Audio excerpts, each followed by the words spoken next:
Seorang wanita kaya diam-diam melemparkan pil ke dalam gelas anggur. Kemudian dia menggoyangkan pinggangnya dan berjalan mengelilingi Xiao Hu. Mau minum secangkir? Xiao Hu segera melambaikan tangan, menandakan bahwa dia hanya menjadi tumbal. Wanita kaya itu tersenyum dan mengeluarkan seikat uang tunai. Apakah bisa minum? Wajah Xiao Hu tampak serius memperingatkan wanita kaya itu. Jangan merasa bisa berbuat sesuka hati hanya karena punya uang. Suruh dia segera pergi jauh-jauh. Namun wanita kaya itu dengan tenang mengeluarkan lagi seikat uang. Sekarang, sangat menjengkelkan melihat orang. Xiao Hu kali ini benar-benar tidak bisa menahan diri. Dia menerima gelas anggur dari wanita kaya dan meminumnya habis. Ternyata, dia terjebak dan langsung terjatuh. Keesokan paginya, Xiao Hu masih tidur nyenyak. Namun dia ditendang turun dari tempat tidur oleh wanita kaya itu. Xiao Hu dengan bingung membuka mata dan terbangun. Ini rumah saya. Dia cepat-cepat mengambil pakaian dan berbalik untuk melarikan diri. Dengan potongan-potongan ingatan yang mulai tersusun, Xiao Hu perlahan-lahan mengingat kejadian malam lalu. Namun dia tidak bisa memahami mengapa wanita kaya itu ingin menyerangnya. Saat dia bingung, tiba-tiba mendengar wanita kaya itu memanggil. Xiao Hu buru-buru berlari masuk ke dalam ruangan. Ternyata melihat pembutuh akan mengambil nyawa wanita kaya itu. Dia tanpa ragu maju dan menarik orang itu.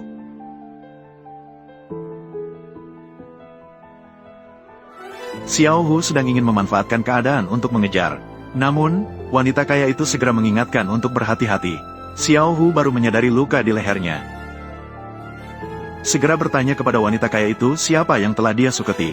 Namun, wanita kaya itu tetap enggan mengungkapkannya. Ibu Chen Na, tadi aku yang telah menyelamatkan nyawamu. Jadi aku tidak akan memberitahumu. Beberapa hal lebih baik kamu tahu sedikit. Xiao Hu melihat bahwa wanita kaya itu tidak mempercayainya. Dia pun malas berbicara lebih lanjut dan berbalik untuk pergi. Namun, wanita kaya itu dengan dingin mengingatkan. Dia tidak berhak pergi begitu saja setelah semua yang terjadi semalam. Dalam kebingungan, Xiao Hu hanya mengeluarkan 500 dari celananya. Wanita kaya itu langsung marah, mengatakan uang sekecil itu benar-benar menghina dirinya. Xiao Hu juga malas untuk bersikap sopan. Dia melemparkan uang itu dan balik bertanya berapa banyak yang dia inginkan. 30.000. Sepertinya ini harganya.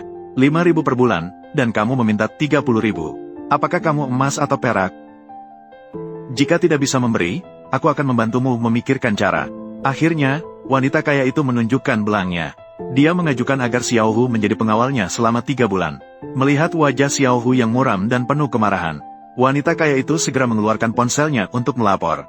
Xiao Hu terpaksa menundukkan kepala dan menyetujuinya. Wanita kaya itu segera menyuruhnya pergi dan menunggu pemberitahuan. Xiao Hu pergi dengan penuh amarah. Setibanya di rumah, Xiao Hu merasa pegal dan sedang beristirahat. Teman dekatnya tiba-tiba mengeluarkan ponsel dan menunjukkan sesuatu. Terlihat bahwa foto Xiao Hu dan wanita kaya itu sudah viral di internet. Xiao Hu merebut ponsel dan melihat beberapa foto. Dia langsung mengerti bahwa ini adalah perangkap yang dipasang oleh wanita kaya itu. Ternyata dia ingin menjadikannya sebagai tameng. Memikirkan hal itu, Xiao Hu malas untuk menyelidiki lebih lanjut. Menghasilkan uang adalah yang terpenting. Jadi dia langsung menuju klub untuk bekerja. Selamat pagi. Terapis nomor 026 senang untuk melayani Anda. Wanita kaya itu segera mengenali Xiao Hu. Dia terkejut hingga wajahnya pucat.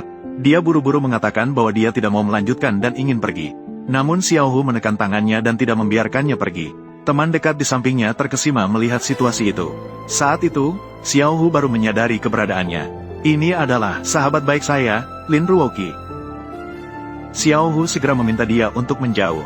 Dia ingin berbicara secara pribadi dengan wanita kaya itu. Teman dekatnya sangat mengerti situasi. Segera mengangguk dan pergi. Kemudian, Xiao Hu dengan cepat menekan si wanita kaya. Kenapa kamu tidur denganku? Si wanita kaya terburu-buru berteriak bahwa dia adalah bunga tipis gajah. Dia telah dimanfaatkan oleh Xiao Hu begitu besar. Dia kembali dengan wajah bodoh bertanya dengan mendetail. Tidak tahu malu. Saya membantu kamu atas dasar kewajiban. Saking suketnya, si kaya langsung minta ampun. Baru kemudian dia bilang bahwa ternyata itu adalah si brengsek yang melakukan pemaksaan perkawinan. Dia terdesak hingga menarik Xiao Hu untuk dijadikan tameng. Xiao Hu menyadari bahwa keluarga itu semua adalah sampah manusia. Langsung menyatakan bersedia untuk membantu. Saya punya beberapa kata. Lebih baik dibicarakan dengan jelas nanti. Pertama, saya membantu kamu karena kewajiban. Kamu tidak bisa membuat saya bertanggung jawab kepadamu. Kedua, dan yang paling penting, tidak ada cinta di antara kita. Ingat, kamu tidak boleh menghalangiku untuk mencari orang yang aku suka. Begitu aku menemukan cinta sejati, aku akan segera pergi. Kamu juga harus memberiku kompensasi kesehatan yang tinggi. Akun misterius. Saat itu telepon tiba-tiba berbunyi. Setelah si kaya mengangkat telepon, dia mengetahui sahabatnya diculik. Dia langsung panik dan buru-buru pergi untuk menyelamatkan. Saat ini sahabatnya sudah dipukuli hingga babak belur. Dia juga terikat erat di kursi. Sangat menyedihkan. Hanya karena dia membantu si kaya mengenakan topi pada si nakal.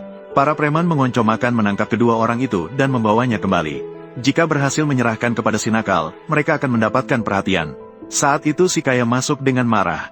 Melihat sahabatnya yang penuh dengan darah, dia dengan marah berteriak. Para preman terkejut bahwa dia berani berada di depan pintu. Segera memerintahkan anak buahnya untuk menangkapnya. Saat si kaya hampir terjebak dalam keadaan darurat, seorang pemuda tiba-tiba turun dari langit. Dengan satu tendangan, dia mengusir preman itu. Hati-hati,